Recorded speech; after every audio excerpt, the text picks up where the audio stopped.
بسم اللہ الرحمن الرحیم۔ السلام علیکم دوستو، میں ہوں شیخ عدنان اور آپ دیکھ رہے ہیں میرا یوٹیوب چینل جس کا نام ہے اردو ماسٹر سٹوری۔ سلطان صلاح الدین ایوبی اور صلیبی جنگجوؤں کے درمیان سال بہ سال تک مارکہ آرائیاں جاری رہیں۔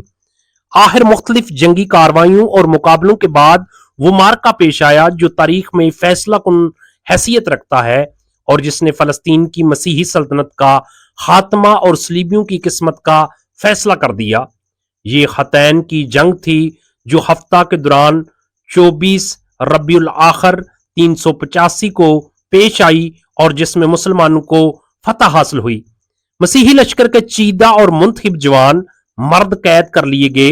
یروشلم کا بادشاہ کائی اور اس کا بھائی ریجینالڈ اور بڑے بڑے عیسائی شرفا گرفتار کر لیے گئے۔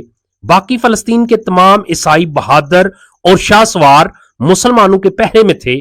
مسیحی لشکر کے معمولی سپاہی، پیدل اور سوار جو زندہ بچے تھے سب مسلمانوں کے غلام بن چکے تھے۔ ایک ایک مسلمان سپاہی 30 عیسائیوں کو جنہیں خود اس نے گرفتار کیا تھا خیمے کی رسی میں باندھے لیے جاتا دیکھا گیا۔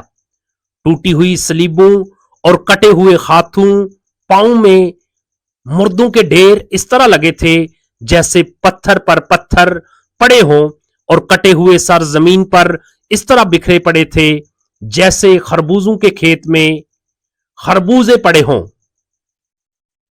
مدتوں تک جنگ کا یہ میدان جس میں یہ خونی لڑائی ہوئی تھی اور جہاں بیان کیا جاتا ہے کہ 3000 آدمی مارے گئے تھے، مشہور رہا کہ 1 سال کے بعد ہڈیوں کے تودے اور ڈھیر دور سے لوگوں کو نظر آتے تھے، اور جانوروں کے کھانے کے بعد ٹکڑے کے بچے تھے وہ بھی میدان جنگ میں جا پڑے دکھائی دیتے تھے۔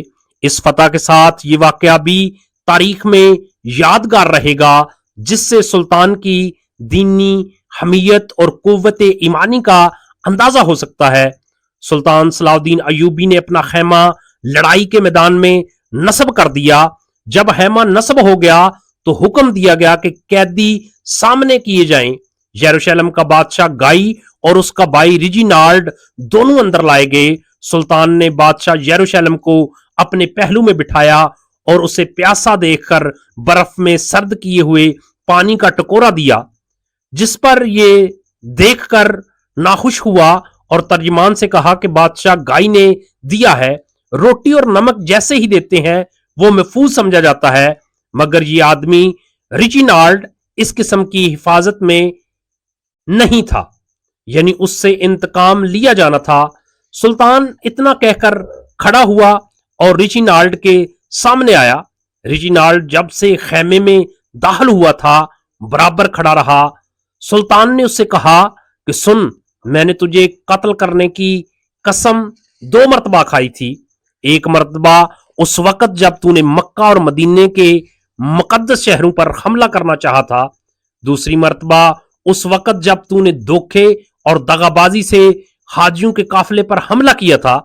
جب ان بے کس حاجیوں نے تم انسانیت و شرافت کی درخواست کی تو تم نے گستاخانہ لہجے میں کہا کہ اے اپنے نبی صلی اللہ علیہ وآلہ وسلم کو بولو کہ ہمیں رہائی دلائے۔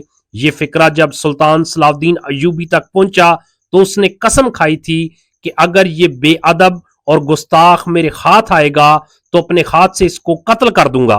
سلطان نے ریجینالڈ سے کہا، دیکھ اب تیری بے ادبی اور گستاخی کا انتقام لیتا ہوں۔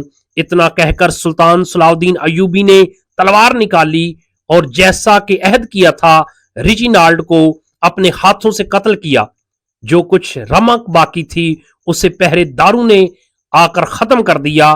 بادشاہ گائی اس قتل کو دیکھ کر لرز گیا اور سمجھا کہ اب اس کی باری آئے گی۔ سلطان نے اسے اطمینان دلایا کہ بادشاہوں کا دستور نہیں کہ وہ بادشاہ کو قتل کریں، تمہارے بھائی نے بار بار عہد شکنی کی تھی، اب جو کچھ گزر گیا سو گزر گیا۔ ایک روایت ہے کہ سلطان نے ریجینالڈ کو طلب کیا اور کہا کہ لو، میں رسول اللہ صلی اللہ علیہ وسلم کی شان میں گستاخی کا انتقام لیتا ہوں۔